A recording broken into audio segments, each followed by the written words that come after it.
અત્યારે આપણે ભારતીય સાંકેતિક ભાષામાં પક્ષીઓના સંકેત શીખવા જઈ રહ્યા છીએ. આપ સૌ શિક્ષકના ચહેરાના હાવભાવ, તેમના હાથની મુદ્રાઓ અને હલનચલનને ધ્યાનપૂર્વક જોશો અને તેમની નકલ કરીને સાઇન શીખશો.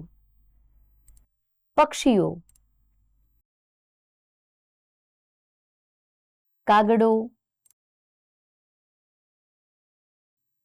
બતક, ગરુડ, મરઘી, ઘુવડ, પોપટ, મોર, કબૂતર,